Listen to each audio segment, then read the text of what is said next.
let's bloop down into the super secret chat room where MacabreDerek lies in wait for me. Can you hear me, Derek? Oh, he is muted. He might have stepped away. All right. No, I was muted here when I did step away and forgot to turn it off. How are you doing, Maddie? Hi. Hello, everybody. Oh, goodness. All right. So we are going to be talking about Call of Cthulhu. And I'm saying this to repeat because I want to make sure that we're saving this for posterity and you all can watch this on YouTube later as well. Derek joins me yet again, the absolute madman, to continue to discuss horror. And in fact, I should probably put on something a little bit more atmospheric for the background than a adventuring workshop. We'll start here.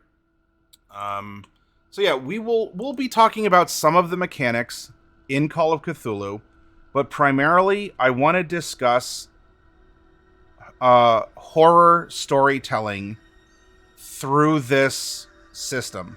Not just the rules, but many of us might have an idea of what Call of Cthulhu can offer. You know, like, oh, I get it. It's all like 1920s, right? We're like gangsters fighting a flying octopus or something. Or there might be confusion where cosmic horror and eldritch horror are just inter-swapped or whatever. Or, you know, why would someone go crazy if they come across a dead body? It'd be scary, but like, would that cause you to go crazy? Because, you know, like, oh, insanity. Like, Call of Cthulhu is the game with insanity. And all of a sudden, insanity with that approach loses its impact on both the function of the game, the crunch, the mechanics of the game, but it can then become something that's comical. Or in Vampire the Masquerade terms, you're running a Malkavian that's called a fish milk. That's the lol, I'm the Penguin of Doom, holds up a spork, like, oh, I'm so wacky kind of a thing. And is it crazy? Yeah. Is it compelling? Does it tell a story? Does it explore the concepts and themes of the game? No. It's called something that should be eaten on sight. Yeah. That's what that is, Maddie. Let's not mix terms here. Now, all of you in chat, if you have questions for Derek or myself, you're welcome to ask. And I am fine invoking the other games that we've talked about this week. That does include D&D, which we're going to bring things back to, right? That's our starting point. We also discussed Vampire the Masquerade, Alien RPG, and then tonight we're going to get into Call of Cthulhu. But remember, Derek and I, we're not really going to talk about the depth of the mechanics. We can talk about how things function or why it could be represented this way. But we're really here to go back to the same message of, you want to tell a scary story, let's help you tell a scary story. And I will vouch for Derek. You absolutely get what it says on the tin with him. Derek is steeped in the macabre, professionally, personally, etc., etc. And I would urge you all, give his channel a look, join his Discord if you're not afraid to jump into the mosh pit. And I will shill for you happily one more time, my friend. Derek celebrates October in the form of Goretober. If he does a lot of art. Now, he does run a Vampire the Masquerade workshop on Mondays and a Battletech one, usually afterwards. But he does a lot of programming called Drawing on the Macabre.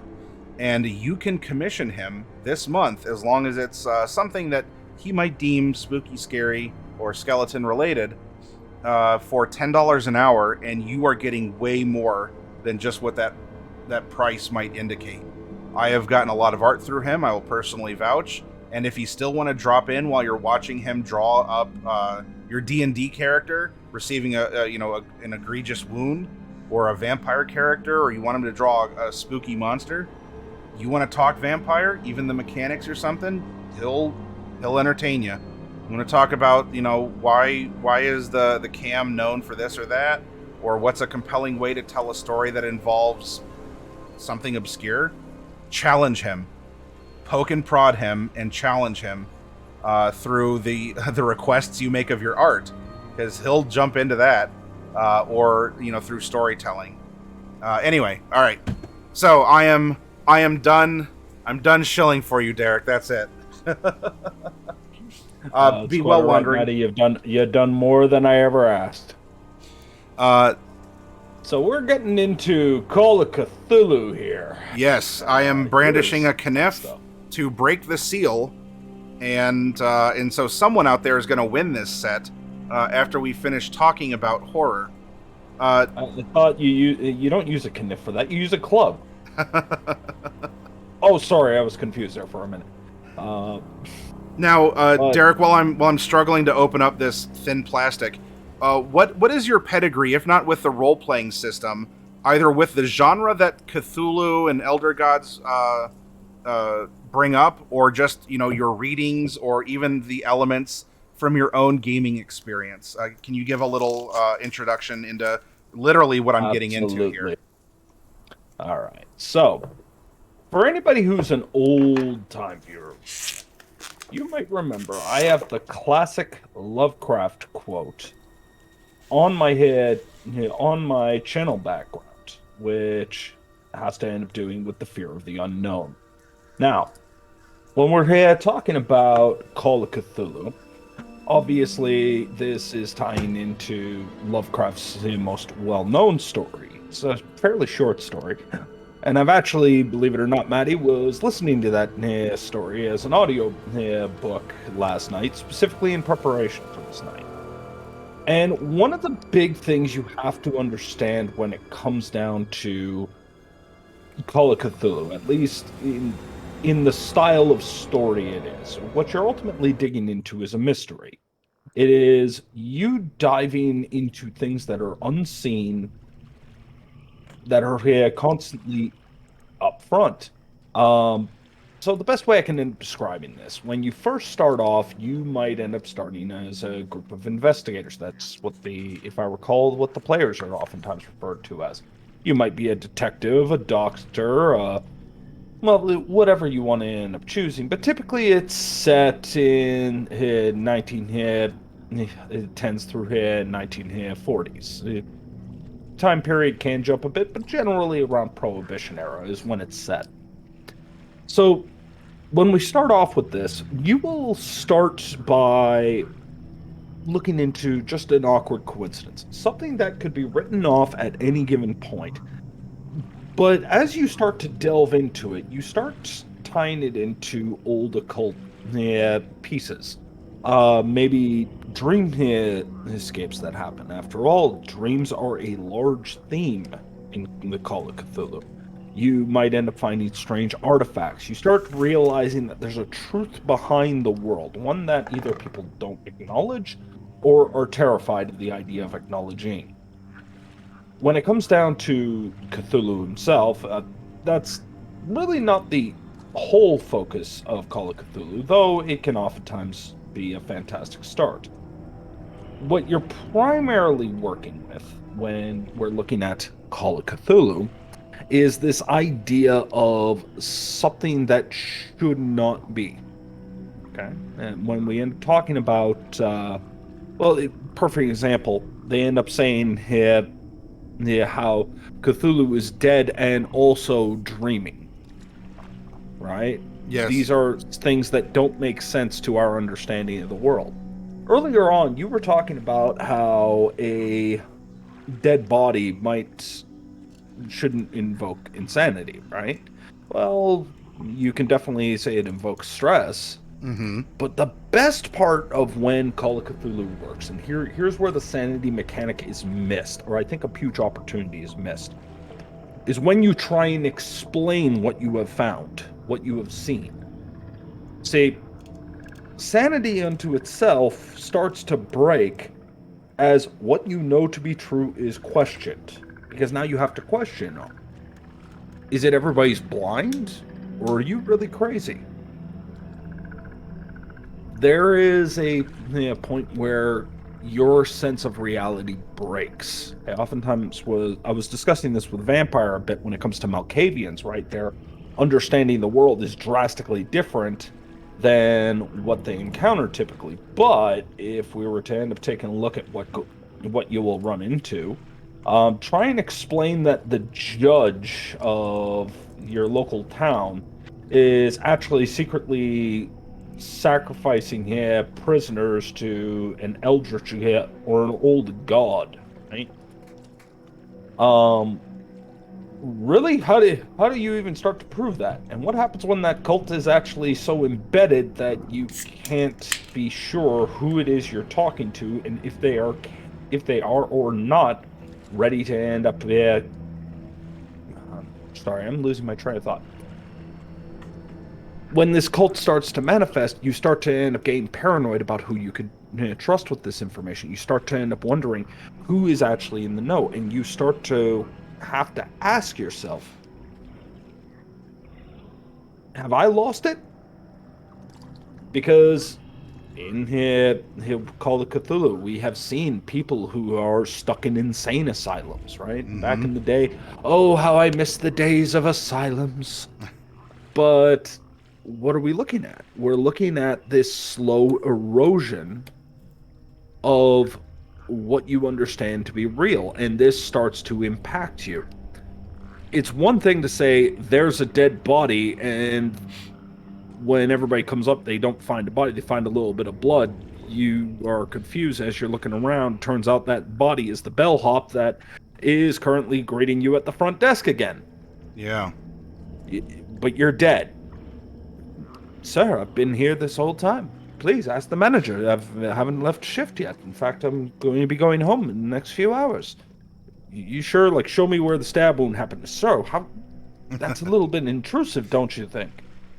Well, from an outside observer, you think they're dead. They were stabbed. They were bled out. But everybody who's watching you, if you saw this interaction, you think it's the person making the accusation that might be a little crazy. And what happens when nobody believes you? There's your question of sanity. To invoke a strategy that you used last night when describing how you can use your experience in Dungeons and Dragons with Alien RPG, you retold a story that could very easily be translated from one setting or set of rules to the next. With what you said, the first thing that came to mind, Derek, is actually something that I hadn't considered. The Matrix would be Lovecraftian horror, in a sense. You could definitely reinterpret it to be that, absolutely. Because you come to learn that everything you thought was real wasn't. And that you are, in fact, you're either the sane person in a crazy land, or either crazy person in a sane land, or a little bit of both. And just how isolating it can be, how you have to question who you are, what you are, and everything that you do. And it may not have the obvious effect of, oh, it's a dead body, or oh, it's a thinking jellyfish or whatever. But if any of you have ever experienced that kind of feeling of isolation or dread or extreme self-doubt, it's something that you can talk to other people about, but ultimately that is your it's something deep down inside of you. And hello, Hatter, welcome. Welcome, Hatter. So for us talking, not a lot of us, I imagine, were around in the 1920s, but it occurred to me when trying to translate this in other ways, if any of you have seen The Matrix, there's a strong core concept that you can take that story or setting or set of circumstances and very easily plop it into, early turn of the century, 1900s, if you want to even use that. I mean, Call of Cthulhu is not necessarily bound to that time, but... Absolutely not. But think of it that way. It's the same thing, but different. I'm sorry. Go ahead, though, Derek, with what you were talking about. How can we find hit the horror? Nail on the head. But as far as how can you find horror, right? All right. So let's give me 1 second. All right. So let's stop and understand your core aspects of horror when it comes down to Call of Cthulhu. First, we end up talking about this as cosmic horror, right? It can oftentimes be mixed with Lovecraftian. Sometimes they're synonymous, sometimes not. But the biggest thing that you need to remember in this is that it's a very big cosmos. And when you really break it down, everything that you're worrying about right now means absolutely nothing. You have about as much agency on the universe as a grain of sand does on a beach. You end up coming to think about this and realize just how small you are. There are certain inevitabilities, right? When we end up talking about... Whenever we end up talking about this larger than life bit, understand that this is where a lot of people who are just coming into the Call of Cthulhu mythos don't seem to fully understand. Cthulhu is not a god. That's a priest. In layman's terms, that's what he is. Okay? So a lot of people have a kind of skewed understanding. Understand, Cthulhu is the thing that can't be stopped, and he's just the priest in this pecking order. Everything else, gets far worse, right? My favorite to explore is, well, I have two. One we'll just refer to as the Black Goat of the Woods, just because Twitch. But that is a fantastic example of this idea that we tend to think of life as special. The miracle of birth, the potential possibilities of a young child, and to see them grow and fulfill their potential. We think on these terms, right? What the Black Goat of the Woods basically says is life is not special. Ultimately, it's disposable and is, at best, a runoff of the universe. Because that's what she does. She just spawns all of these dark young. Mm-hmm. And to run across to explain the dark young on a visual level, try and imagine something with goat hoofs, tendrils, maws everywhere, and stands about 6 stories tall. Right? And this is their child, right? So it takes almost everything in Lovecraft's fictions have always broken down to take something that you take as sacred and understand that the universe doesn't care. Yeah.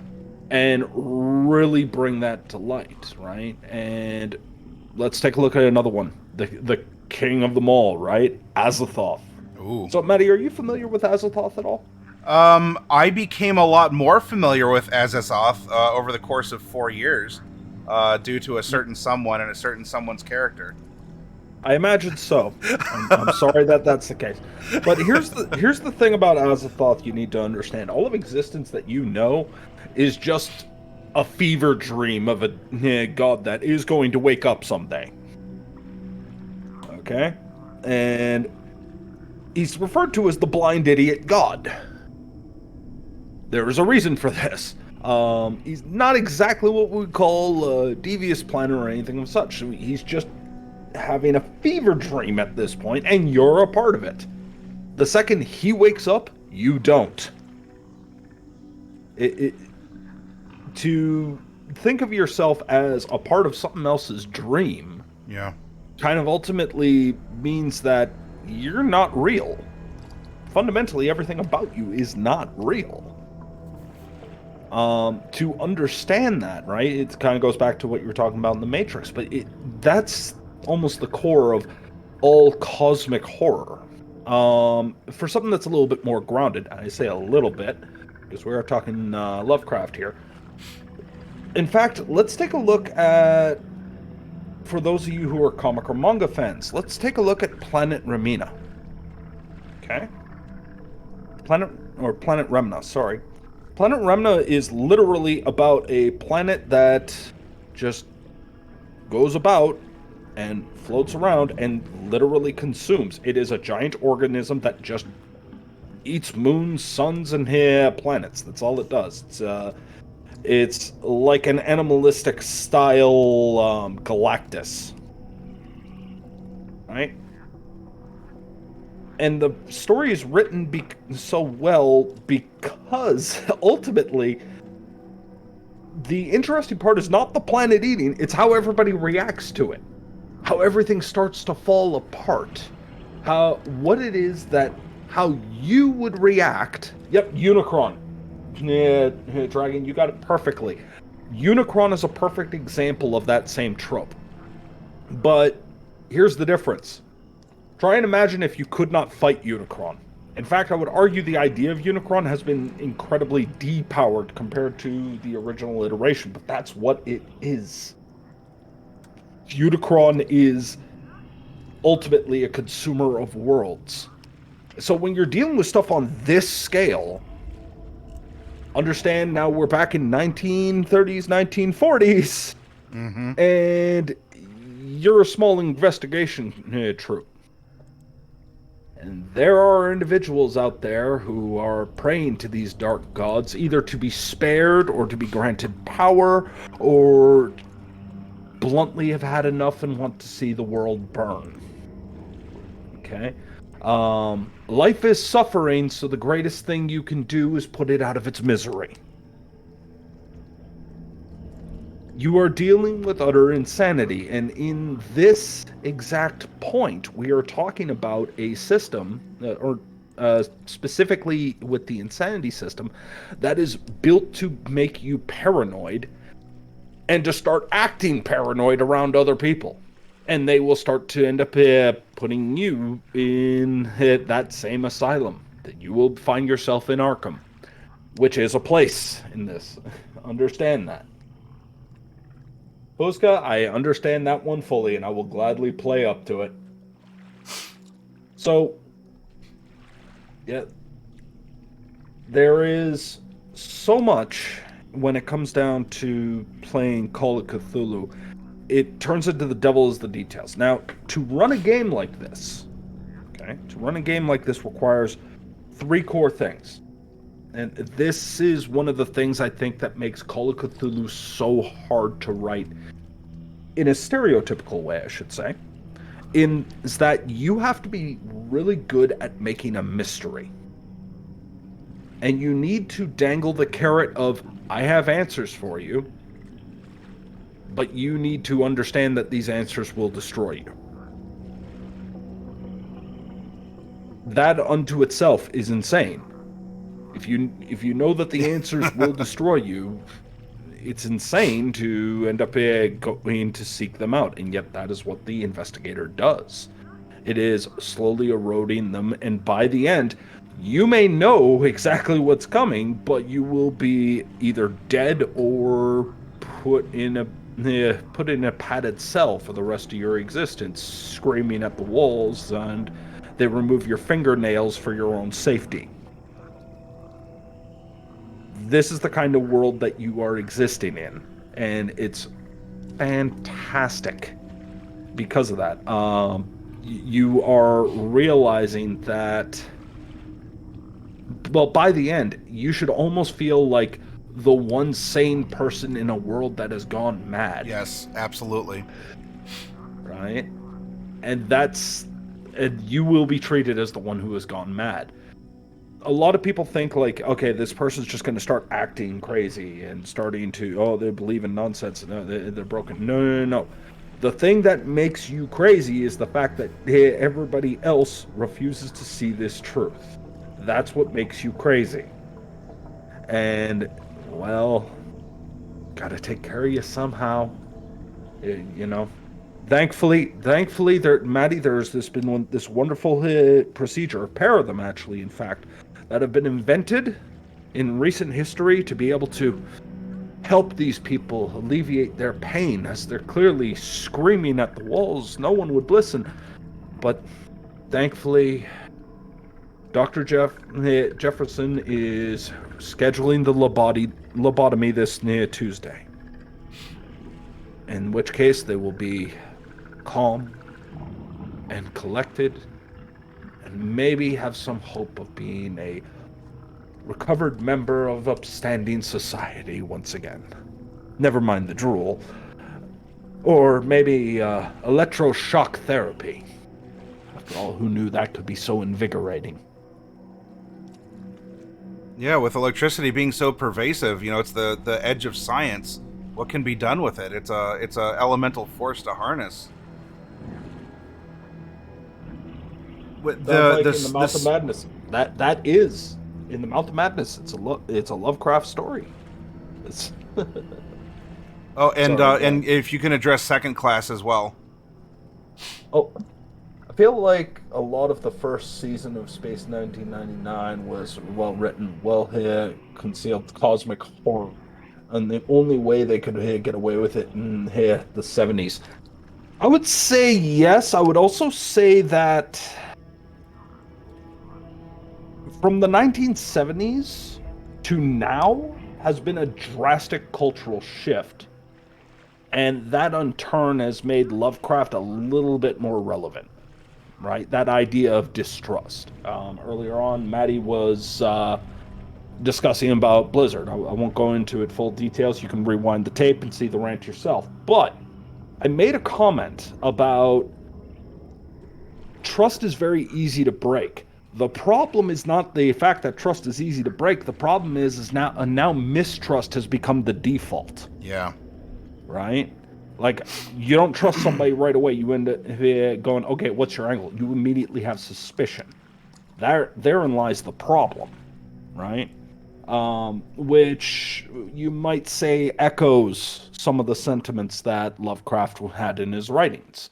This idea of being suspicious and not trusting anything you're running into. And so now it's become a little bit more relevant commentary. I'll give you a more modern example of it, which is Demolition Man. Really? All right. Okay. All right. You have my attention. Pitch this to me. Okay. Let me take a quick swig and a puff, and I'll go into this rant.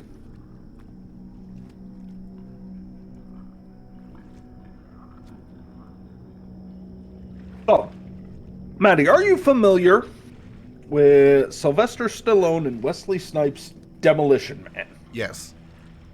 Okay.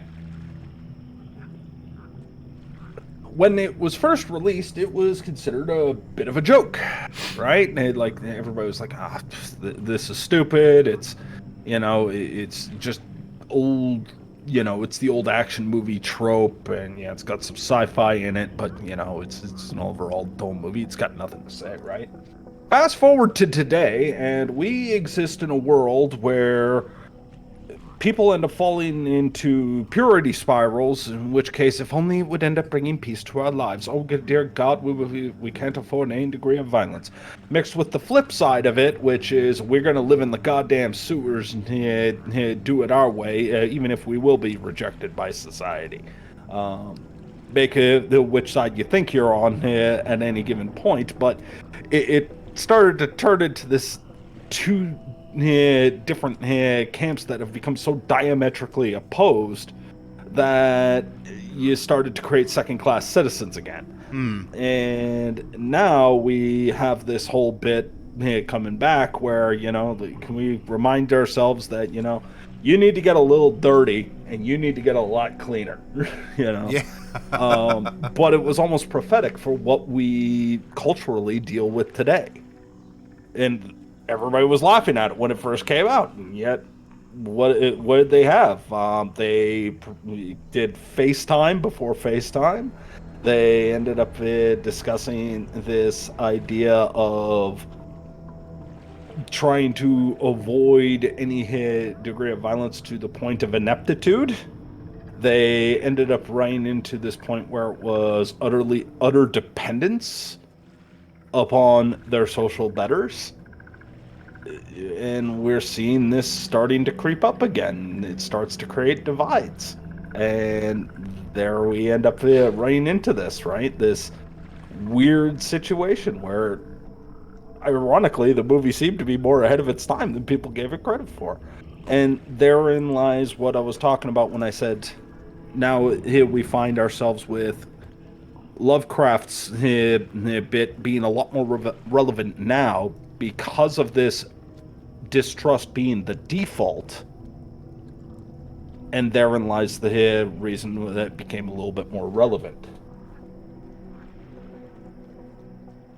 With that as an excellent backdrop, I want to take us to the realm of D&D, and I had this flashed up on the camera for a good long while, which in part is like, oh, it's a roper, I get it, and you might even go, oh, okay, Cthulhu, tentacle monsters, I get it. And if you did, then congratulations, because you fell into my trap. Because I want to make this a point.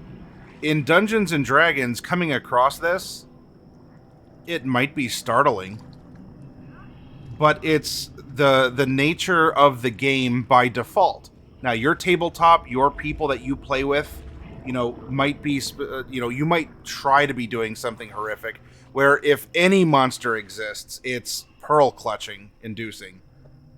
But in the generic sense, this is just a monster, and it's something you might even just expect. Oh, we're going into a cave. There's going to be a roper. This is why we don't have things like a baked-in insanity mechanic. Now, there is in the Dungeon Master's Guide. There's a lot of interesting special rules in the DMG. I heavily suggest, well, you can call me biased, but go to your friendly local game store and pick up a copy of the DMG. But seeing this does not do much more than make people excited to fight and roll initiative. But for many people's characters, there might be a sudden start, but then it turns into more of a combat, or this is just treated like, well, this is a natural part of the ecosystem, despite the fact that this is not. This absolutely...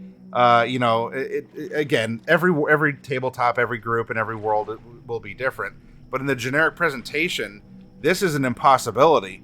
This in a Call of Cthulhu setting this should almost make you catatonic.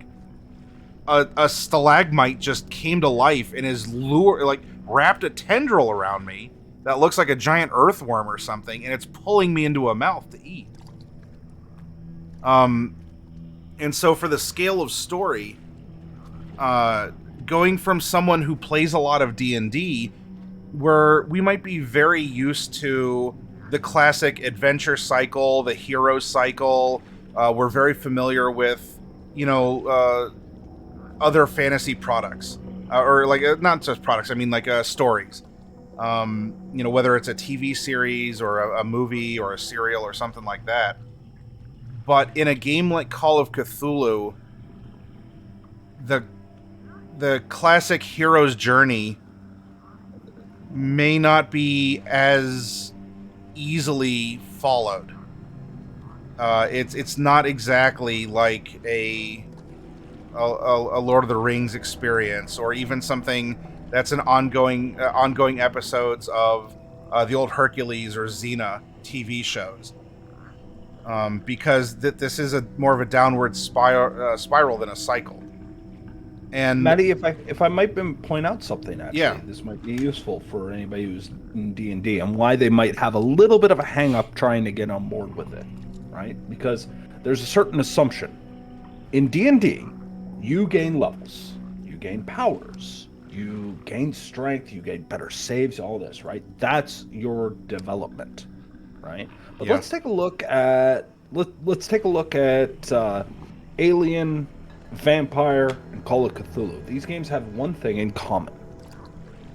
That is, despite your power, despite you improving as a character, in Vampire, yeah, you're gaining more disciplines, you're gaining more dots and all this kind of stuff.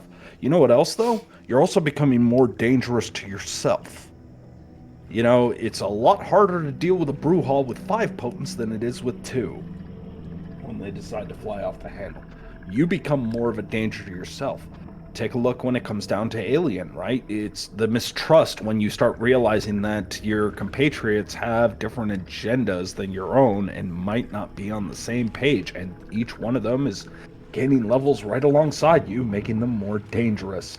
And in Call of Cthulhu, the more you know, the more you develop, the further you slip into insanity, the more Yes. you become a threat to yourself and everyone around you as the paranoia starts to creep in. So there's a core difference. And this is something that I would challenge most people who are used to, let's say, the traditional hero's journey. And you remember the hero's journey at the very end, you come back home, Yeah. right? That's the hero's journey. But here's the trick. Shift that. You know what the difference between a traditional hero's journey and a horror story is? You don't get to go home. Hmm. That tragedy is ultimately what breaks into horror. That all you've done, all the sacrifices you made, all the time you invested, all the growth you have put in has left you broken. And that's the promise of Call of Cthulhu. You might have stopped a Shoggoth from manifesting in the old museum, sure. Congratulations, you've saved a portion of the city, and your reward is to be locked in a room with a bunch of people screaming. Well, no one will believe you. And the more you profess, the more that everybody will end up telling you that, oh, you poor soul, a broken shell of a human being. Don't worry. They won't trouble you anymore as they strap you to the gurney, getting you ready for the needle that's about to go up your nose. Yeah. That's your ending. That's the tragedy, right? And when you play these kind of games, that's kind of the point, right? And especially when you are talking about Lovecraftian horror, part of it is realizing the enormity of the situation.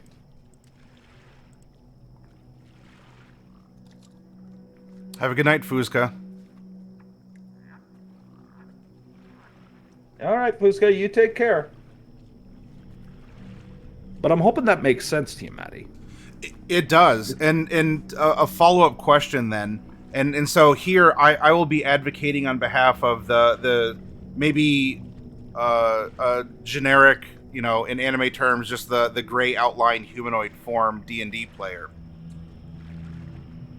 If I can play D&D and get, powers and magic spells and a sense of adventure and explore minds and, and do this, why do I want to play, and even, have horror elements of like, well, I'll play Curse of Strahd if I want horror in D&D. Even though it follows that similar gain power and the power has a depth. The other systems you talked about have a breadth of power. Like your power spreads out, but you're not necessarily more super powerful like you are between level 1 and 20 in D&D. So for the psychology, why would I want to play a game that might just very well end in tragedy, or that the more I win, the more clues I find, the more I explore, the higher the actual risk is to my character? Can you tell someone, like a D&D player like me, that why would I want to play a game like this where, through horror, my reward is losing, ?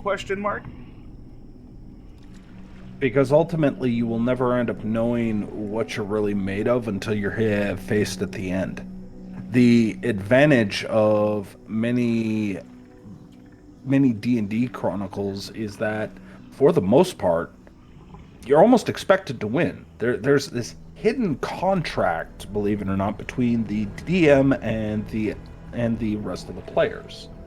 Is because ultimately I'm designing this for you to win. I might challenge you, but the expectation is that you'll come out on top. In which case, if it's a foregone conclusion, well, it might become a little less interesting. But when you got a world that is designed to break you, Now the question is what is it that breaks you?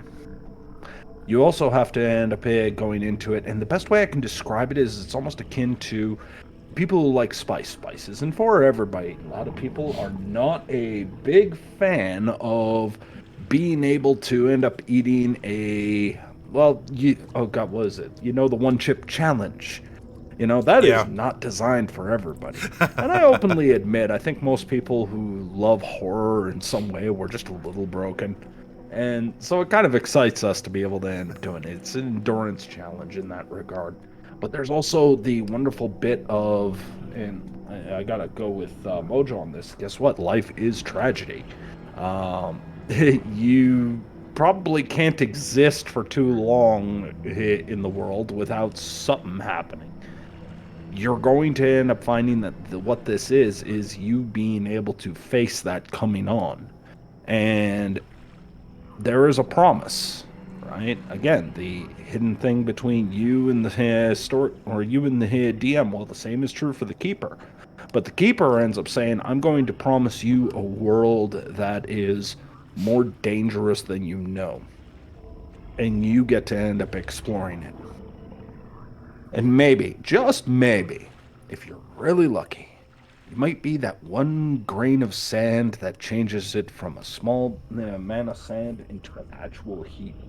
To actually change something, delays something. You see, when Cthulhu is quote unquote defeated, he really isn't. He's put back to sleep. But understand, Cthulhu is going to come back. He's going to awaken at some point. There are going to be generations upon generations of individuals trying to stop him as his arrival is brought up, he stopped, and then he forgotten again. And this cycle will continue. But the thing is Cthulhu only needs to win once. Yep. And it's all over. So it's not an if, it's a when. And I will tell you right now, I would like to point out something about Curse of Strahd. Curse of Strahd makes that same promise. Because, remember, Strahd is Barovia. Yeah. He is the land. You think you beat him at the end of Curse of Strahd? Do you really think that's what happened? That's just not an edgy thing to say. I mean, it is an edgy thing to say. But when you realize that it's not just a thing that's said, it is a promise. It is the reality in Strahd. And Derek, I will tell you, I don't know if you saw my reaction to your answer on camera. You, my friend, absolutely, and so you all know out there, I didn't collude with Derek on that question. I put him on the spot with that, you know, like, it's not controversial, but with that sort of pressure question. Why would I, as a D&D player, want to play Call of Cthulhu? In my opinion, Derek, that was the most straightforward, honest, amazing answer that you could have given. And that's absolutely true. And the format for it, for these games, is not necessarily going to be the same of what you might be used to. I just talked about running a 4-year-long campaign on Twitch in D&D. Most of my D&D campaigns are at least a year that I've run for my friends. Sometimes 2. 4 is my new record. But for Alien RPG, for something like this, long form makes you certified. It puts you in a straitjacket. Or it sees you face hugged. Or in Vampire, it sees you eventually diablerized by your childer, or hunted by the Second Inquisition, or something along those lines. Time is not necessarily your friend in those instances. And so when you explore these other games, not that you can't have, overarching, long-running chronicles or, campaign play in Alien or whatever, but there's a very good chance that the longer it goes, I mean, just like our lives, the longer we live, the closer we're getting to an inevitability that we're all going to face. It's just that these horror-style games accelerate that, because it is more visceral, it is more real. And it goes, instead of doing things like, oh, we're going to pad something as psychic damage or a fear condition, it gets you to consider, and you all have probably seen that I've been putting the madnesses and insanities and stuff up here. There are mechanics for insanity that are just something that is, you roll against and it's a pool of points. But the themes of the game have you question the sanctity of yourself, however that is. What is the reality that you're in or that you're used to? And it's a different type of thinking, and even an uncomfortable thinking for some, which is why maybe it's,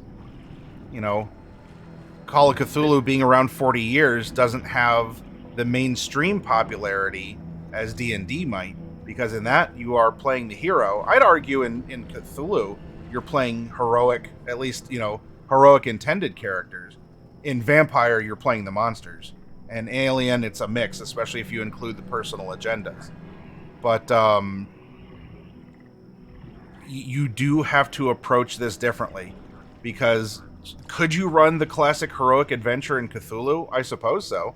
You could give Cthulhu a pool of hit points and people shoot a Tommy gun at it while wearing a fedora, getting away in their old, Ford Model T or something like that. And you put the window dressing in and you could do that. But that's missing a lot of what this is supposed to present and explore. Because even though you might end up with a needle in your brain, committed in an insane asylum with your fingernails removed, as Derek said, as the player, it's a tragic end for your character, but as the player, maybe something cathartic happened. Because you got that feeling of actually stepping up and facing something terrible or knowing something impossible. And there is victory in that, in my opinion. Yeah. It's when played well, it should at best be bittersweet. I want to make 2 points right now because I'm just taking a look at the chat. First, Victus, I'm going to stop you right there. If you want to play Strahd, you play Strahd. Okay? Perfection is the enemy of good. All right? If you want to run a good Curse of Strahd campaign, then it can never be perfect. It can only be your own. All right, and I'll give you a simple example. Believe it or not, I use the Strahd voice for a character I'm very well known for in certain VTM circles, for Urian Doyle. The voice I use for Urian Doyle is very much pulled from when I was running Curse of Strahd, and I think it works incredibly well for it. Do you need to run everything absolutely perfectly? Absolutely not, because guess what? All your best laid plans will be demolished as soon as they meet the players. Yep. Baron Bolcut is that's the same voice I used for Strahd von Zervich. But I want to also point out something where Miller was talking about, or you could be Blood Hunter, what have you, right? But I'm gonna push back against something that I have found in the VTM community, and everybody who knows me knows I push back on these things a bit, which is. Well, I shouldn't say push back on what he said. I'm just going to push against something that happens a little bit too frequently, and that is, in horror, you are going to have to get used to the idea of you being comfortably uncomfortable, okay? You shouldn't feel comfortable in this game. You should feel a little unnerved. In my opinion, when the game is too comfortable, you're not going far enough, because ultimately what we're trying to do is explore a fairly visceral experience. Yeah. And if you can't do that, right, then you might find it falling flat on its face. I want you to remember the person who it was that you first frenzied on. I want you to be able to look at their ID and see the family photos in their wallet. Meanwhile, you're looking at a gore pile that you have just made and realize that was an actual human being, that you did that. When it comes to Call of Cthulhu, right, your most trusted advisor might also be the one person who is trying to end up ending it all, because you realize that this individual has a death wish and ultimately feels that the suffering has hit all-time highs. Anybody who has a perfect example For anybody who's played Elden Ring, I know that a few of you might be sick of it, but fact of the matter is if you delved into Elden Ring's lore, a perfect example of Call of Cthulhu played in Elden Ring is explore the lore of the Three Fingers. Okay, because the Three Fingers is this point of hitting absolute nihilism. And by the end of it, it will make you feel just a little bit empty inside playing it. You should end up coming away with that. That should be the feeling. If you feel all warm and fuzzy at the end, you might have fallen a little flat. But if you feel that just emotionally gutted by the end, that's a chance for that same bit of what Maddie said, catharsis. And that's what I play. I play very rough around the edges, and I oftentimes I joke about this, but anybody who's played with me in an offline game knows this to be completely true. There is a large difference between what I'm allowed to do on Twitch and what I do offline, because I will go 10 times further offline, and I will push players to very, very uncomfortable positions because we're exploring horror, and you can't get comfortable with horror. You really can't, because if you're comfortable with horror, you don't quite hit that same feeling. I believe you call that the bleed. Yeah, we talk about that. That's the emotional bleed. That is coming up to understanding the actual circumstance you're in, and that is a huge thing when it comes down to playing any kind of game, when it's, be it Call of Cthulhu, Vampire, or even Alien. Right? Yeah. Pick your horror game. But we play it for the catharsis and that deep immersion into the realm of horror. And dear God, I wouldn't have it any other way. In the so we've done a lot to talk about why horror, especially baked into a system, it is like what it is, how it can be presented, and I do want to bring up, going back to D&D, when you're planning a story, and I think, Derek, for a lot of people, there's just again either a discomfort or there's just a lack of experience or a non-confidence in wanting to present something. Maybe for similar reasons that are virtuous, that Victus brought up. They want to, if you're going to run a horror story, you want to do it well because people want the bleed and they want this other stuff, but they haven't done it. Well, number one, just get out and do it. Or read a bunch of other source material, read horror stories or watch movies or whatnot.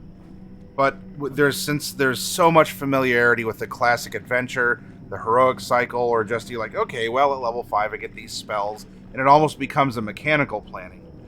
Maybe a lot of you, let's just leave out cosmic horror. Let's just talk about a mystery. Now, the DMG does talk about how you can present mysteries and concepts for it, and it'll help you in that regard. It's still in the realm of fantasy. But if you're going for something that's like hard-boiled detective, or things that will lead you into wild situations. And I'll even invoke something that's pretty family-friendly. Phoenix Wright. The entire concept of the very bright and cartoony-looking game is you're solving some of the most absurd mysteries. But they all came about through that process of revelation. And you might have doubt, like, well, I don't know, how could I ever write a mystery, let alone then refine it with some details, or then you can go back and look at the characters or the setting and, put in the window dressing and everything. A simple way to do this, in my opinion, and Derek, because you do planning for Vampire and whatnot, you might have a different approach, but my advice to you all, and that's why, Goblin, that's why Aversion is such a popular setting, because Aversion is almost completely low-level play that gets into hard-boiled detective stuff, where there's a breadth of magic but not a depth of magic, and danger is enhanced in that regard. Aversion is a very popular setting exactly for that reason. But for all of you out there, to change your mindset and to give you something to help bridge you from Dungeons & Dragons, and elements of horror that maybe you've written for or you want to experience there. And you want to say, well, sure, maybe I could try something. But how could I hatch a scheme of Wayland Yutani in Alien RPG? How could I possibly figure out what an entire prince of a big city is doing in Vampire? Or let alone, what's a cult that is worshiping Haster? How am I going to present that to my players? I really don't have a lot of experience. I'm not a writer. I'm not a Stephen King. I'm not a whatever. Here's the secret. It's called the 3 Whys. And that's simply take a topic. Let's say that there's a dam outside of a city providing it, or just there's a dam outside the city. Why? Oh, the dam is providing electricity for the city. Why? Because there's actually a science lab. We were just talking about this, where in this time frame, electricity is kind of a new thing. Like, there's the whole Tennessee Valley Authority. There's a lot of investment in electricity. This is the height of the Tesla Edison wars. If you want to set it there, and then you ask yourself, all right, so then why does the lab need electricity? Because they're experimenting on galvanization of flesh, which was the original use. Now we associate it to metal. The original galvanic experimentation was like Frankenstein style stuff. It's about the stimulation of muscle, and it's about an era where electricity wasn't really known, and a lot of people got to play very freely with it.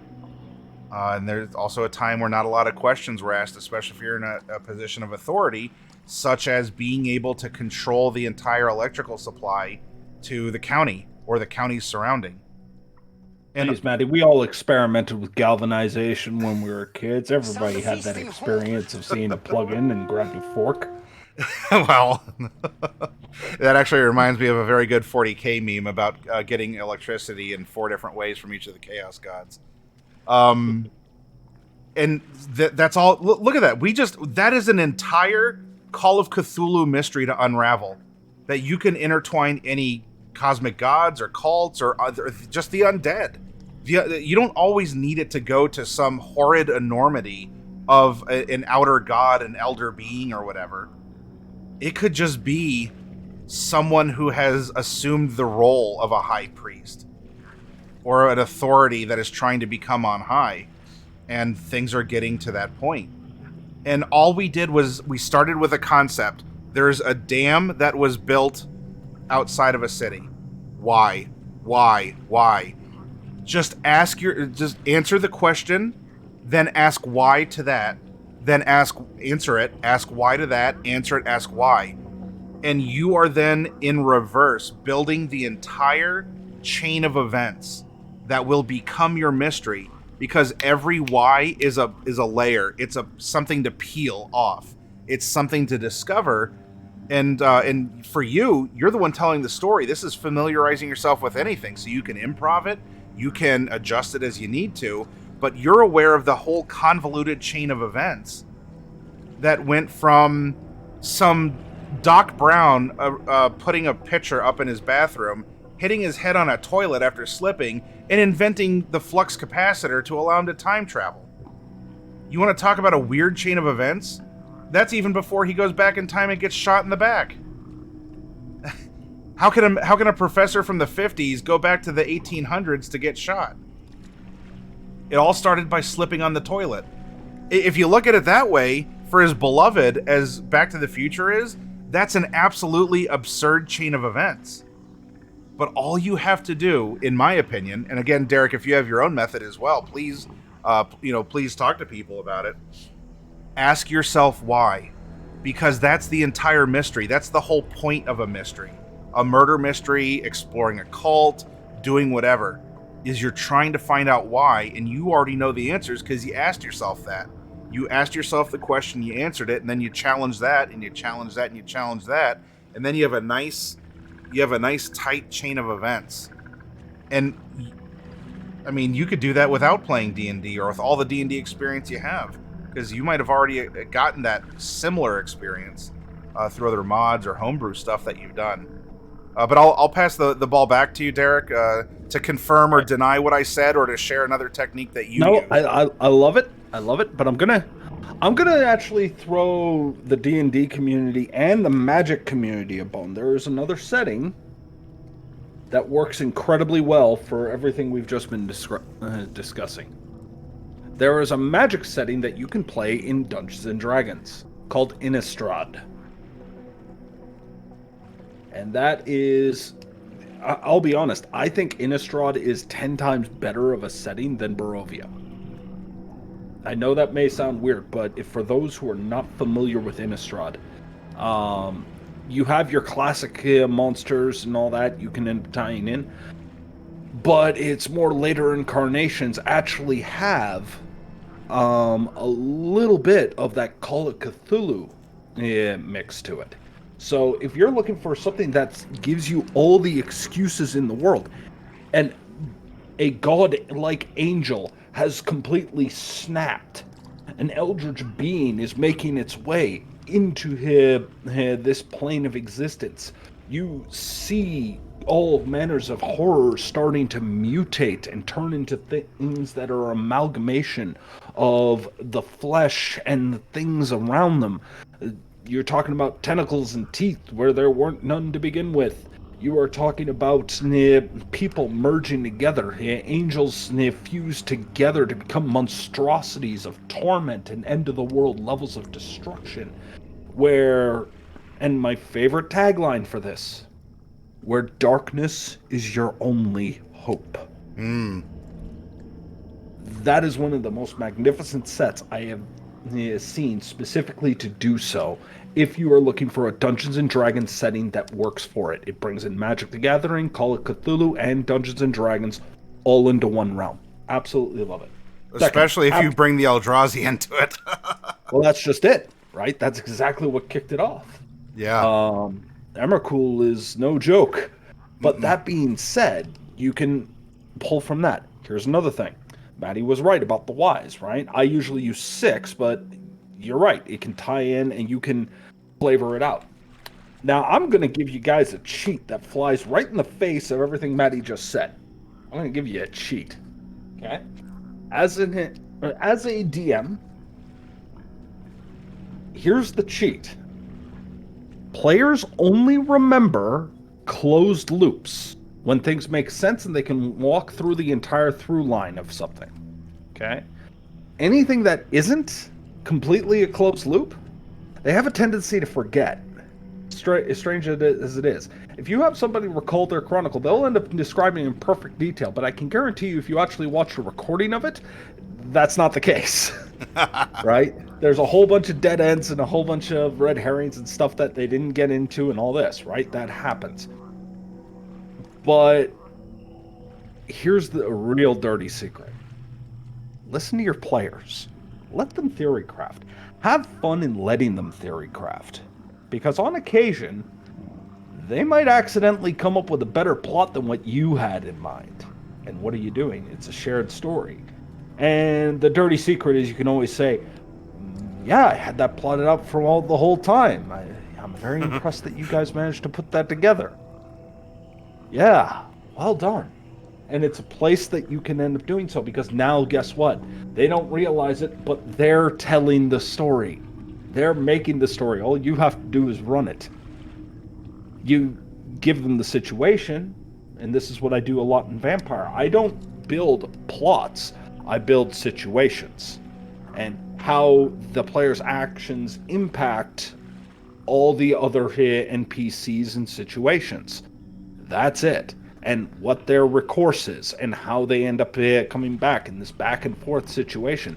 But at the end of the day, I keep saying this to every single person. If you're the ST, if you're the DM, if you are the keeper, if you are mother, this is not your story. It never has been. The second you agreed to run this game, it is no longer your story. It's the players. Yeah. If you can remember that, If you hold on to that, you really can't go wrong. The ending might be tragic, might be unfortunate, might end up coming and crashing and burning, but I can guarantee you it will be one that they'll remember because it's a story that they made. I'm glad you think so, Victus. Derek is speaking with a lot of experience at the tabletop and just the things that he himself as a player, as the one delivering the game, or just even as himself has has experienced, has thought about, has read about, has honed himself against. And I'm glad that you and hopefully a lot of others, we have almost 50 people watching us right now.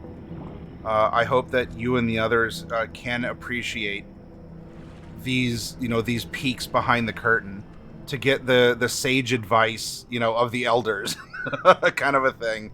The old guy at the end of the bar is going to tell you things you don't want to hear, but you also can't go against it, right? Because it's some universal truth that just pierces everything else. And so I do hope that this has been inspirational, and you can think about things from our jumping off point of D&D into the other settings and series and rules that we've talked about. Now, I haven't gone into the detail. You can read this in the document that I gave you. This document is the PDF. And good, Nolepa, Guten Morgen to you from the U.S. Because it's probably about 8 a.m. for you, 8 or 9 a.m. for you. Guten Tag. Thank you, Raven. You can download the rules and read them, because what we wanted to do is encourage you to think in these different ways. And while, yes, we're talking about fear and building terror and, confronting these things, don't be afraid to be afraid. Because once you just get that rush, because there was that challenge, there was the pushback, there were consequences. Maddie, is it okay if I hijack your stream for like 15, 20 minutes? It's all right if I hijack your stream just for a little bit? Sure. I'll tell you what, I need to get up and just personally, I've been going through several beverages, so okay. I will get up and take a break. If you wish to speak to the class while we have them here, absolutely. And in fact, while you do so, I can set some things up, because I believe that everyone here has suffered through our our torturous sharing of experience. I would like to share one more. I would like to get this kit into someone's hands to try out this system and appreciate it. And so if you can talk in the meantime while I'm doing behind the scenes stuff, awesome. I will mute up. I'll go use the restroom and go do that. You all are in the thrall of Derek. And, oh, I'm sorry, Bane. Oh, shoot. Yeah, Bane, I'm sorry. I got to pull 2 capsules for Bane as well. Sorry about that. But yes, I will reveal your capsules as well. I'll do that on screen. I'll mute up, and Derek can talk to you while I'm taking care of the background stuff. Fantastic. Thank you very much, Maddie. And Ravenstar, if you would do me a favor, please jump in the voice chat. We're in Maddie's secret little tidbit, and I do want you on stream. She may not be able to. I might have to drag her into it. That's perfectly fine. But Raven, I would love to end up having a quick conversation with you, because you are literally a perfect example of what we are talking about.